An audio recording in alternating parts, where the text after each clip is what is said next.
ছেলে কি নাম করে। এই বলে হিরণ্যদাস একদিন জমিদারির সমস্ত কাজকর্ম বাদ দিয়ে ওই জগদ্ধাত্রী মায়ের মন্দিরে দরজা এসে যে গানটা দিয়েছে, তখন রঘুনাথ কোন নাম করছে, জগদ্ধাত্রীর কাছে কি চাইছে, ও মা জগদ্ধাত্রী আমার আরো ইচ্ছা শোন, আমি রাধিকা গোবিন্দ বলি মা কাঁদবো উচ্চ ঈশ্বরে।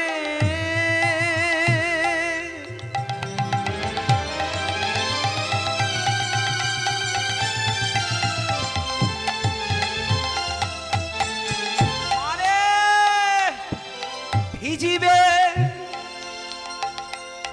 আমার ভিজিবে সকল অঙ্গ নয়নের নীরে, আমি প্রেমের নয়ন জলে বুক ভাসাবো, নয়নে জলে বুক ভাসাবো।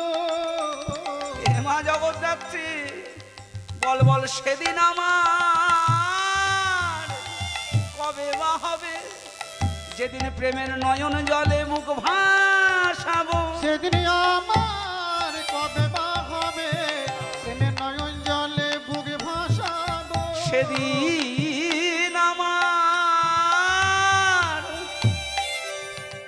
কবে বা হবে, জয় রাধে গোবিন্দ বলবো, সেদিন আমার কবে বা হবে, প্রেমের নয়ন জলে মুখ ভাসাবো, সেদিন আমার কবে বা আমি হবে, প্রেমের নয়ন জলে মুখ ভাসাবো, সেদিন আমার কবে বা প্রেমের হবে, নয়ন জলে গৌর হরিব, সেদিন আমার কবে বা হবে, সেদিন আমার কবে বা হবে, সেদিন আমার কবে বা হবে, সেদিন আমার কবে বা হবে, সেদিন আমার কবে বা হবে।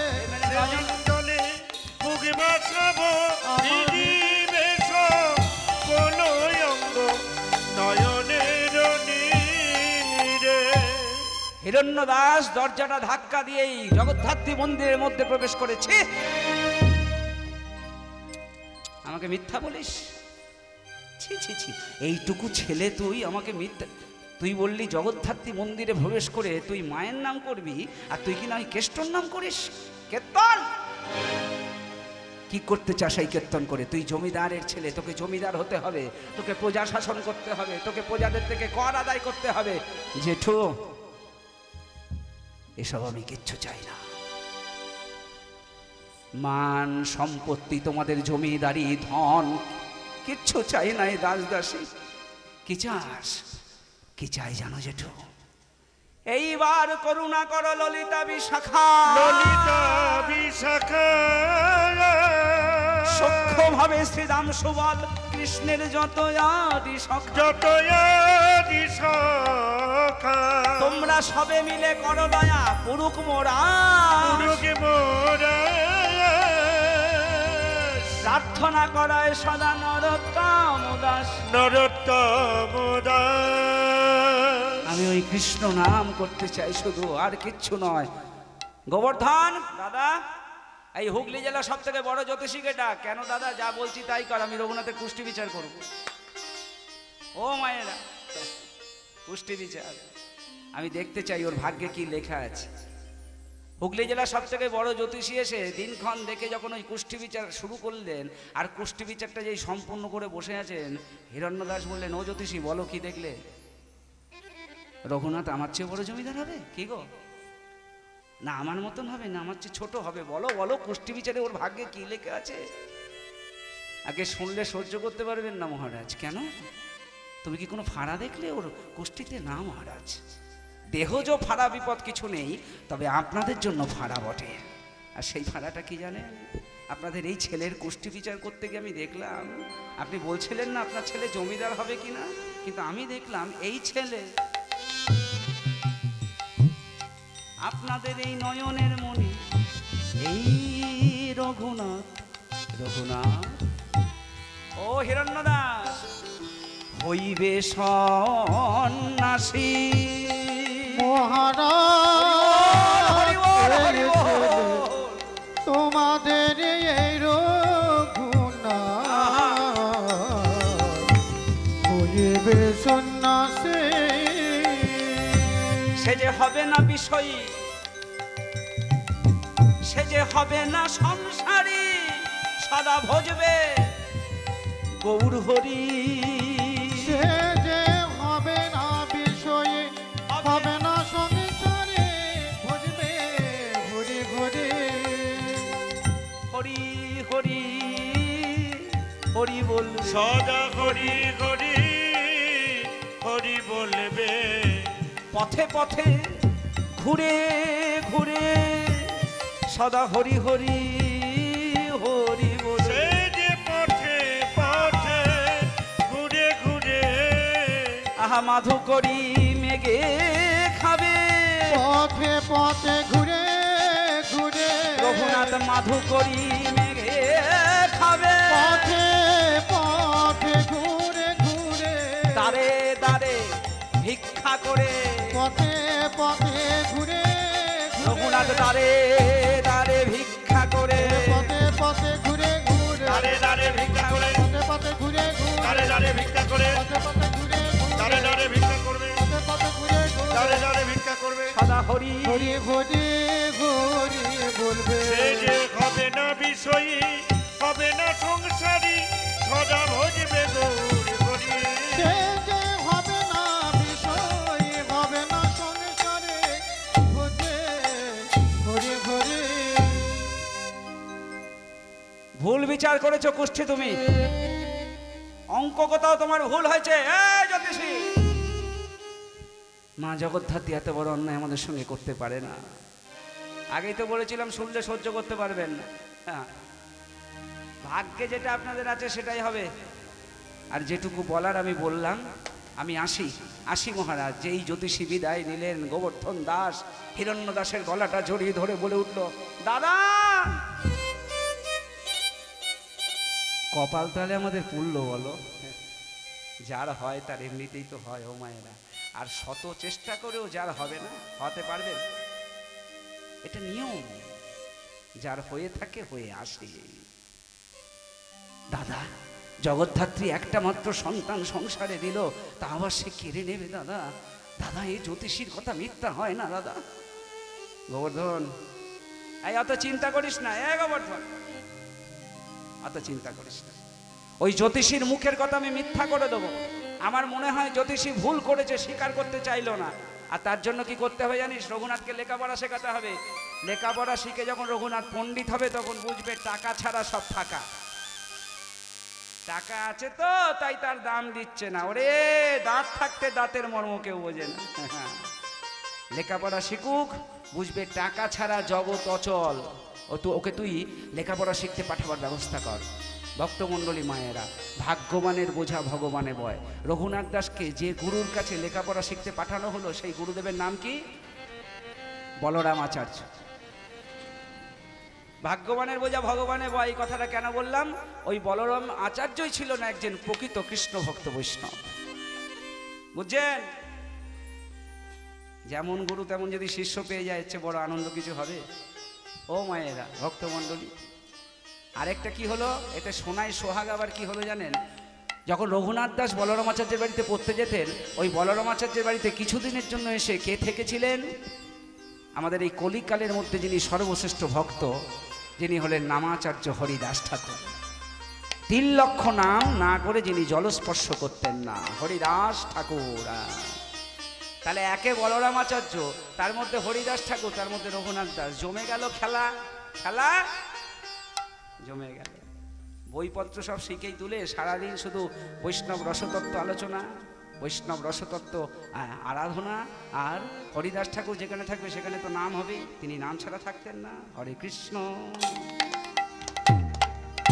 হরে কৃষ্ণ কৃষ্ণ কৃষ্ণ হরে হরে, হরে রাম হরে রাম রাম রাম হরে হরে। হরে কৃষ্ণ কৃষ্ণ কৃষ্ণ হরে হরে, হরে রাম রাম রাম হরে হরে। হরে কৃষ্ণ কৃষ্ণ কৃষ্ণ হরে হরে হরে রাম হরে রাম রাম রাম হরে হরে হরে কৃষ্ণ কৃষ্ণ কৃষ্ণ হরে হরে হরে রাম হরে রাম রাম রাম হরে হরে হরে কৃষ্ণ কৃষ্ণ কৃষ্ণ কৃষ্ণ হরে হরে হরে রাম রাম রাম হরে হরে হরে কৃষ্ণ কৃষ্ণ কৃষ্ণ হরে হরে হরে রাম রাম রাম হরে হরে হরে কৃষ্ণ উলুধ্বনি মায়ের উলুধ্বনি কৃষ্ণ কৃষ্ণ হরে হরে রাধে হরে রাম রাম রাম হরে হরে হরিদাস ঠাকুর একদিন রঘুনাথ দাসকে কাছে ডাকলেন, শোন রঘুনাথ ঠাকুর, আর আমি বেশি দিন থাকবো না এই বলরামের বাড়িতে, এখান থেকে চলে যাব। তোর যদি আমার কাছে কিছু চাওয়ার থাকে চেয়ে নে। রঘুনাথ দাস বললেন, চাই শুধু একটা বস্তুই ছোটর থেকে, আর সেটা কি জানো? এই কলিকালে আমি রাধা কৃষ্ণের যুগল চরণ পেতে চাই। ও ঠাকুর, এই কলিকালে আমি রাধা কৃষ্ণের যুগল চরণ রূপ সম্পত্তি দর্শন করতে চাই, আর কিছু চাই না। কিভাবে পাবো তাই বলে দাও। হরিদাস ঠাকুর বললেন, শোন, কলিকালে রাধা কৃষ্ণের যুগল চরণ দেখতে চাস? হ্যাঁ, সহজ উপায়। কেন? এমন একটা মানুষ জন্মেছে এই কলিকালে নদিয়ার নবদ্বীপের মাটিতে, শচী গর্ভে জগন্নাথ মিশ্র তনয় হয়ে, যার নাম হলো শ্রী গৌরাঙ্গ। শ্রী গৌরাঙ্গ, ওই গৌরাঙ্গের চরণ যদি একবার দর্শন করতে পারিস, গৌরাঙ্গের বদন যদি একবার দর্শন করতে পারিস, তো রাধা কৃষ্ণের যুগল চরণ দর্শন করা হয়ে যাবে। কেন জানিস? উনি হচ্ছেন অন্তর কৃষ্ণ বহির রাধা, রাধা কৃষ্ণ মিলিত তনু, গো গোবিন্দ আর রাধা আমাদের গোরা। ঠাকুর, ছোটবেলা থেকে যে সম্পত্তি খুঁজছিলাম সেই সম্পত্তির হদিস তুমি দিয়ে দিলে। কি কোটি কোটি টাকা সম্পত্তি আমাদের আছে, এর চেয়ে আর কোনো বড় সম্পত্তি হয় ঠাকুর? হয় না গো। হরে কৃষ্ণ কৃষ্ণ কৃষ্ণ হরে হরে হরে রাম রাম রাম হরে হরে হরে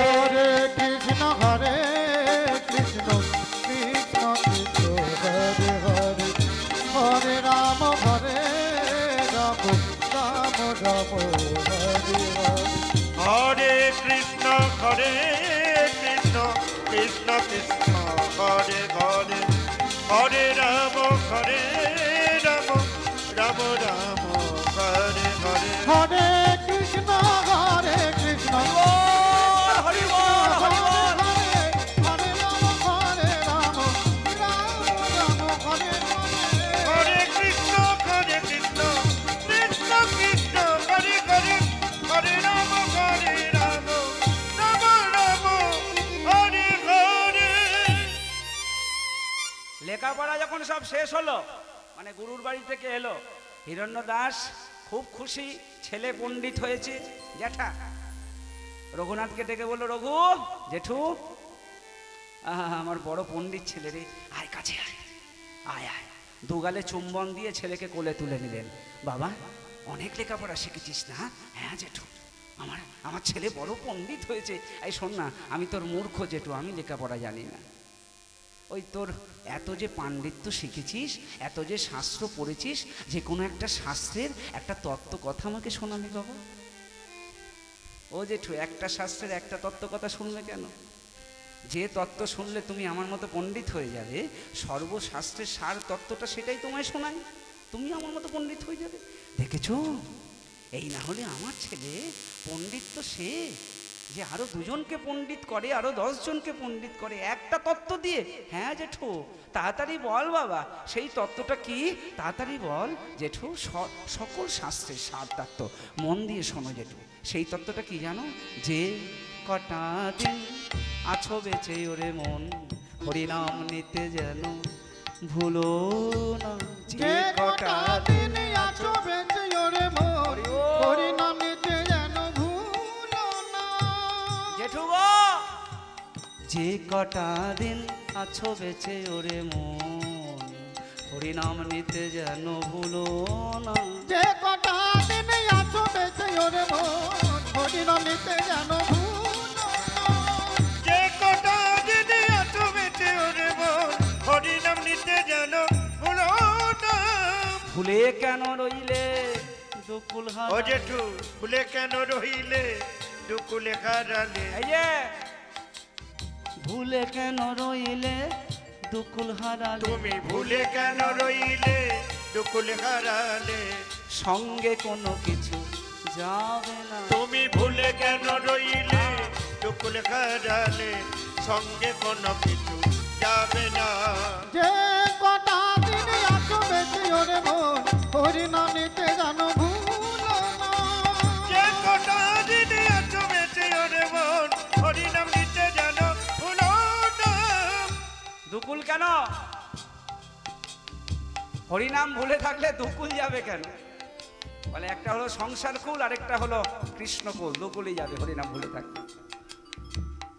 আপনি কৃষ্ণকে ভুলে যদি সংসার করেন, সংসারে যাদের জন্য সারা জীবন করলেন, তারা যখন শেষ বেলায় আপনাকে খোঁটা দেবে, আপনারই সংসার, আপনি এত সাজিয়েছেন গুছিয়েছেন, যে সংসারে আপনি প্রাণপাত করেছেন, রক্ত জল করে খেটেছেন, সেই সংসার থেকে যখন আপনাকে টানা দেবে, আপনাকে কথা বলবে, সংসার থেকে তাড়িয়ে দেবার কথা বলবে, তখন কি মনে হবে? হায় হায় হায়, একজনকে অবহেলা করে এই সংসারের জন্য এত কিছু করলাম, আমার তো দুকুল গেল গো। এই সংসারেও কে আমায় মান্যতা দেয় না, এই সংসারগুলো আমার গেল। আবার ওই যে কৃষ্ণকে আমি অবহেলা করে, যার ভজনা না করে, যে কৃষ্ণকে আমি না ডেকে এই সংসার সামলাম, সেই কৃষ্ণকুলও আমার গেল। তাই কৃষ্ণকে অবহেলা করলে, হরিকে অবহেলা করলে, এই নামকে অবহেলা করলে, গুরুকে অবহেলা করলে দুকুল যাবে, উপায় নাই। হিরণ্যদাস শুনে বলছে, ওরে বাবা রে, এ ছেলে তো লেখাপড়া শেখবার আগে ভালো ছিল গো, তখন আমাকে জ্ঞান ট্যান দিত না। এই রঘুনাথ, তুই আমাকে জ্ঞান দিচ্ছিস? তাহলে আমি তোর জেঠি, তোর বাবা, তোর মা, ছোটবেলা থেকে এত আদর দিয়ে, এত ভালোবাসা দিয়ে, এত মায়া মমতা দিয়ে তোকে মানুষ করলাম। আমাদের মায়া মমতা তোর কাছে কোনো দাম নেই, অনুরাগের কোনো দাম নেই? জেঠু, তোমার আর জেঠির ভালোবাসা বলছো, বাবার আর মায়ের ভালোবাসা বলছো, আসলে শুনে নাও আসল তত্ত্বটা কি। কি তত্ত্ব?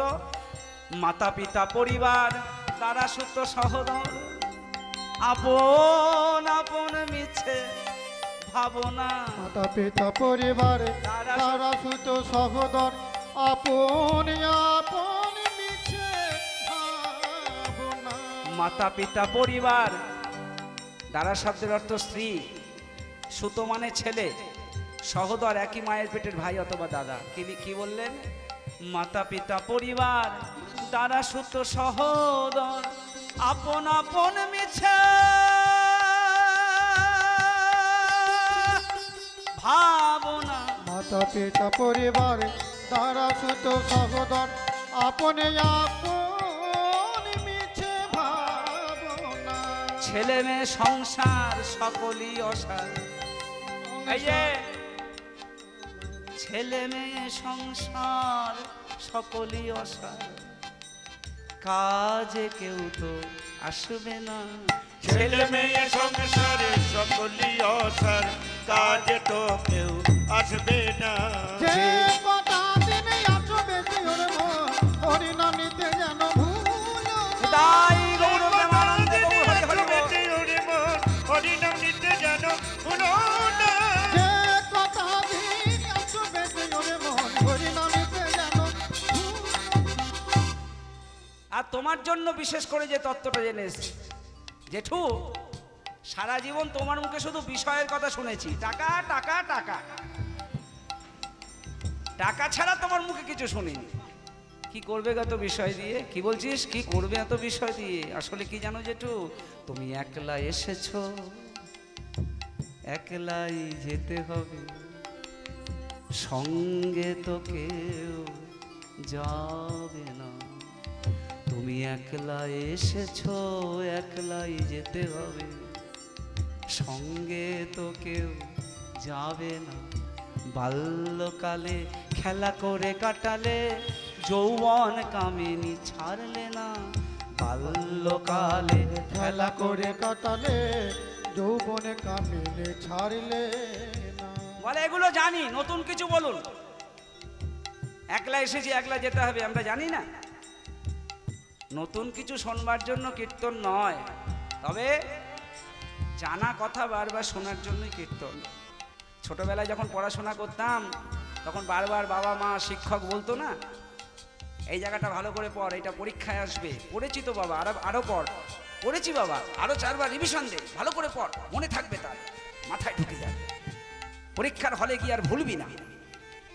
কেন বলতো বারবার পড়তে? মনে থাকবে, হৃদয়ে বসে যাবে। 1000টা শুনলে সব মাথা দিয়ে বেরিয়ে যাবে। একলা এসেছি, একলা যেতে হবে, শুধু এই কথাটাই যদি কেউ সারা দিনটা মনে রাখে, তার দ্বারা আর কোনো পাপ হবে না। হবে? যদি এই কথাটা সারা পৃথিবীর সবাই মনে থাকতো, এখনো যুদ্ধ চলছে, যুদ্ধটা হতো ক্ষমতা দখলের যুদ্ধ, ক্ষমতার যুদ্ধ। কে আর কত ক্ষমতা থাকবে, টাকার জন্য যুদ্ধ, ধন সম্পত্তির জন্য যুদ্ধ। এরা যারা করছে তারা জানে না তাদের চেয়েও বড় বড় রাজারা মরে গেছে, অর্থ দিয়ে কেউ বাঁচতে পারেনি। মরে গেছে সম্রাট আকবর, মরে গেছে আলেকজান্ডার। ও মায়েরা, আমরা ইতিহাসে পড়েছি দ্য গ্রেট আলেকজান্ডার, ইতিহাস বইয়ে ছোটবেলায় পড়েছি দ্য গ্রেট আলেকজান্ডার। যে আলেকজান্ডারকে গ্রেট উপাধি দেওয়া হয়েছিল, আসলে সে একটা মূর্খ। এখন অনুভব করি যা পড়েছি, আমাদের যা পড়ানো হয়েছে, যিনি পড়িয়েছেন, যিনি বইটাই লিখেছেন, দ্য গ্রেট উপাধি যাকে দিয়েছেন যিনি, তিনিও মূর্খ, আর আলেকজান্ডারও মূর্খ। এত বড় কথা বলছেন, বলছি কেন বলছি জানেন? 32 বছর অবধি বেঁচেছিলেন আলেকজান্ডার। কত বছর বয়স অবধি? 32 বছর বয়স অবধি। যুদ্ধ করতে শুরু করেছিলেন কত বছর বয়সে? 16 থেকে। 16 বছর বয়স থেকে 32 বছর বয়স অবধি শুধু যুদ্ধই করে গেছে। যুদ্ধ করতে করতে ক্লান্ত হয়ে 32 বছরে মারা গেছে। কত মানুষ মেরেছেন, কত দেশ জয় করেছেন, কত সম্পদ নিয়েছেন, আসলে ভোগ করতে পেরেছেন? 16টা বছর শুধু মূর্খের মতো মানুষকে মেরে গেছেন ক্ষমতার জন্য, অকালে প্রাণটা দিয়ে চলে গেছেন। শেষে তার উপলব্ধি হয়েছিল, একদম মৃত্যুর সময় তার উপলব্ধি হয়েছিল। সে যখন দেখলো চিকিৎসকরা জবাব দিয়ে দিল, ডাক্তাররা সব জবাব দিয়ে দিল, কবিরাজরা সব জবাব দিয়ে দিল যে মৃত্যু ছাড়া গতি নেই, সেও বুঝতে পারছিল আর বাঁচব না। সে তার সেনাপতি সেলুকাসকে ডেকে বলেছিল, সেলুকাস, আমি আর বেশি দিন নেই। এতদিন যে দর্শন নিয়ে আমি চলেছি তা ভুল। আমি ভেবেছিলাম ক্ষমতাই আসল কথা, না সেলুকাস, মিথ্যা। এক কাজ করো, আমি যখন মরবো না, আমার কফিনটা এমনভাবে বানিও যেন আমার হাত দুটো কফিনের বাইরে থেকে যায়। কেন কেন বলছি যেন সেলুকাস, আমার গোটা দেহটা কফিনের ভিতরে থাকলে সমস্যা নেই, হাত দুটো যেন বাইরে থাকে, সবাই যেন এটা দেখতে পায় এই সেই আলেকজান্ডার যে এত সোনা দানা, এত ধন সম্পত্তি রোজগারের জন্য এত যুদ্ধ করেছে, সে খালি হাতে যাচ্ছে শ্মশানে। যাওয়ার সময় একটা টাকাও, একটা দানাও, একটা সোনার কয়েনও নিয়ে যেতে পারছেন।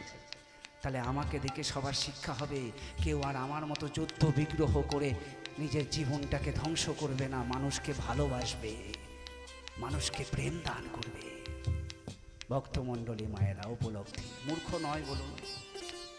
একলা এসেছি, একলা যেতে হবে, এই কথাটুকু যদি সবাই আমরা মনে রাখি, আমার মনে হয় আর ঝগড়াঝাটি, যুদ্ধ বিগ্রহ।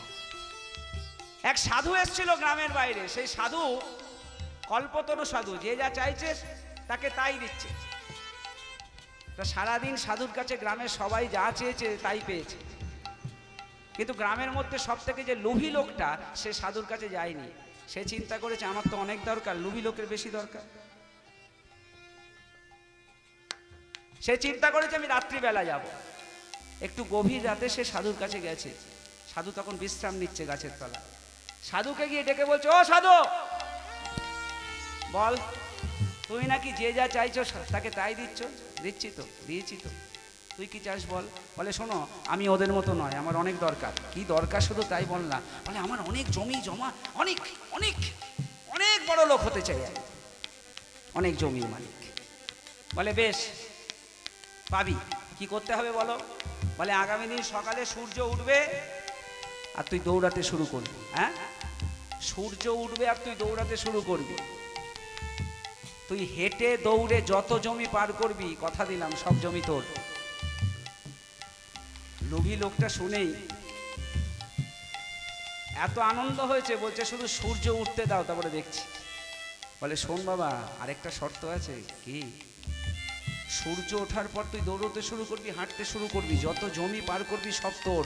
কিন্তু মনে রাখিস, সূর্যাস্তের আগে কিন্তু তোকে আমার কাছে ফিরে আসতে হবে, তবেই শর্ত পূর্ণ হবে, ওই জমিগুলোর মালিক তুই হবি। রোগী মানুষ চিন্তা করছে, ও চিন্তা তোমায় সাধু করতে হবে না, আমি ঠিক সূর্যাস্তের আগে তোমার কাছে চলে আসবো। সারা রাত আর ঘুমোলো না, যদি সময় নষ্ট হয়ে যায়, আর খেলো না। সূর্য উদয় হয়েছে, ছুটতে শুরু করেছে, এই জমি সেই জমি।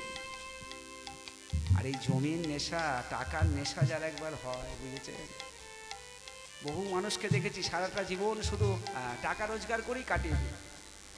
খাচ্ছে, টাকা পাচ্ছে, আবার খাচ্ছে, আবার টাকা পাচ্ছে, আবার খাচ্ছে, আবার টাকা পাচ্ছে, আবার